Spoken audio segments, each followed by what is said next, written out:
গত ৫ই আগস্ট দেশ থেকে পালিয়ে যাওয়ার পর থেকে আলোচনায় আসে শেখ হাসিনার বিরুদ্ধে গণহত্যা সহ নানান অপরাধের বিষয়। এরই মধ্যে গত মঙ্গলবার শেখ হাসিনা সহ ৭ জনের বিরুদ্ধে মুদি দোকানদার আবু সায়েদকে হত্যার অভিযোগে মামলা হয়। তার ৪৮ ঘণ্টার মধ্যে আরও ৩টি মামলা দায়ের হয় শেখ হাসিনা ও তার সহযোগীদের বিরুদ্ধে। সুপ্রিম কোর্টের আইনজীবী সোহেল রানাকে ৬ মাস ৩ দিন গুমের ঘটনায় সাবেক প্রধানমন্ত্রী শেখ হাসিনা সহ ৭ জনের বিরুদ্ধে আজ বুধবার মামলা করেছেন ভুক্তভোগী নিজেই। একই দিন দুপুরে শেখ হাসিনার নামে আরও একটি হত্যা মামলা হয়েছে ঢাকার সিএমএম আদালতে।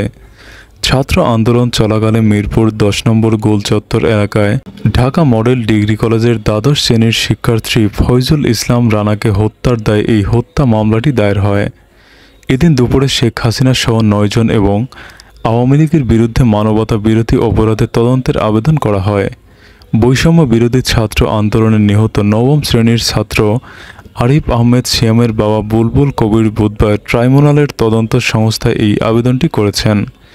এই আবেদনে বলা হয়েছে, বৈষম্য বিরোধী আন্দোলনকারীদের সমূলে নির্মূল করার হীন উদ্দেশ্যে সাবেক প্রধানমন্ত্রী শেখ হাসিনা সংবাদ সম্মেলনে আন্দোলন প্রতিহত করার জন্য উস্কানিমূলক বক্তব্য দেন।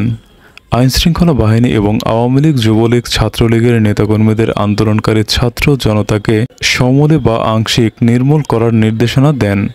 এতে বলা হয়, শেখ হাসিনা, ওবায়দুল কাদের এবং অন্য আসামিদের নির্দেশে আওয়ামী লীগ ও এর অঙ্গ সংগঠন এবং আইনশৃঙ্খলা বাহিনী এ সময় দেশব্যাপী আন্দোলনরত সাধারণ ছাত্রছাত্রীদের উপর আগ্নেয় এবং দেশীয় অস্ত্রশস্ত্র নিয়ে হামলা করে, তাদের নির্বিচারে গুলি করে হত্যা করে এবং কুপিয়ে ও পিটিয়ে মারাত্মক আহত করে ও গণহত্যা মানবাধিকার অবরোধ সংগঠন করে।